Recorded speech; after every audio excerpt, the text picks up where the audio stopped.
Hello, my lovely Year 2 artists. It's part 2 of your project.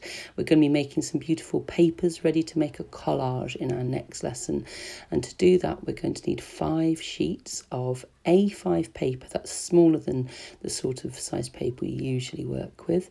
But we need 5 sheets of that, all the same size and all in white.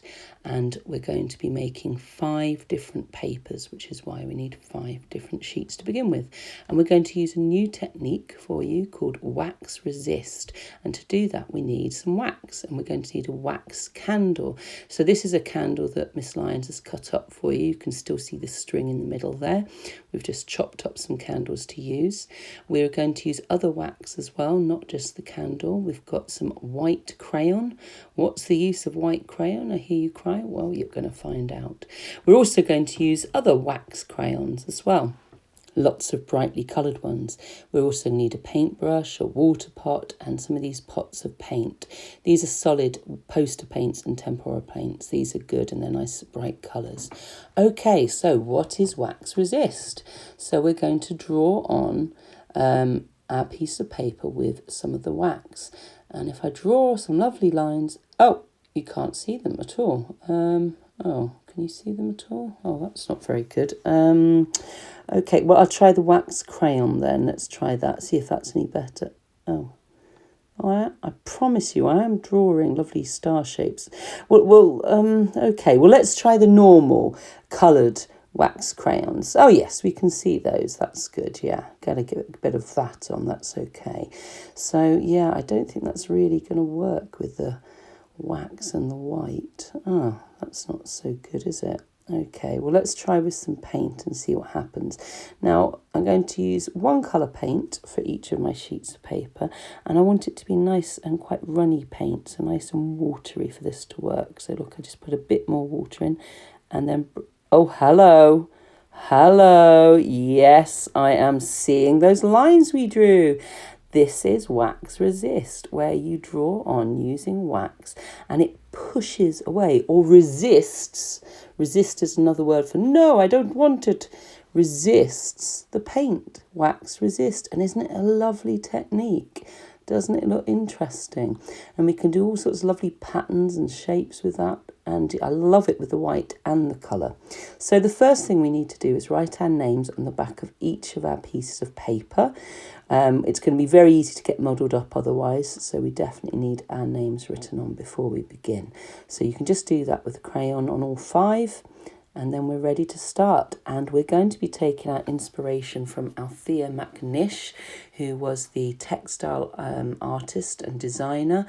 And she is from the Windrush generation. She came over with her parents as part of the Windrush generation. And she brought with her all her amazing ideas for tropical plants, which she turned into fabulous fabrics.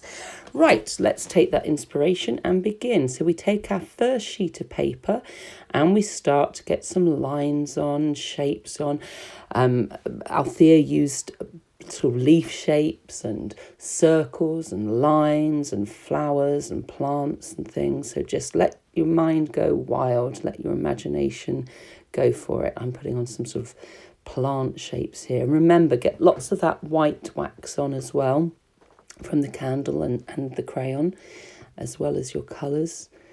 I think I'll put a bit more colour in there. It's all about amazing bright colours. That's what we're after in this process. We're making beautiful painted papers, which are going to look so lovely when we collage with them in our next lesson. Now, can you see how I'm getting that quite watery, that paint? And just spreading it on. Okay. And we can see that the wax is resisting. That wax resist. And keep painting on.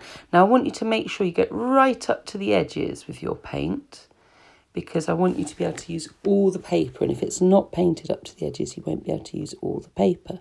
So that's our first one done. We put that to one side to dry, and we're going to move on, get some more inspiration and create another one. So this one's got lines and dots and all sorts of things on it. I think I'll go for one with lines this time. So I'm just putting on some white, putting on some green, putting on some yellow lines, painting over. This one's wonderful with black on there as well as the oranges and yellows and leaves and things. Yep, going to go for some leaf shapes and get some nice bright orange on.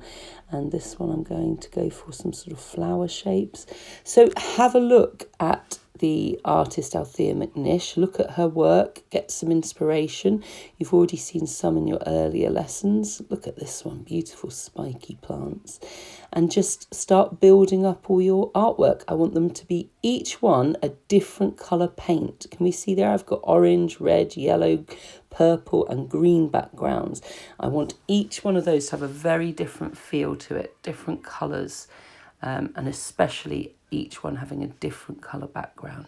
Now you're going to lay these out to dry, and when they're dried, your teacher can put them all together for you into a pile at the end of the day and just peg them together so you've got them ready for your next lesson, because you're going to need to keep them safe for that, and we're going to have a lovely time.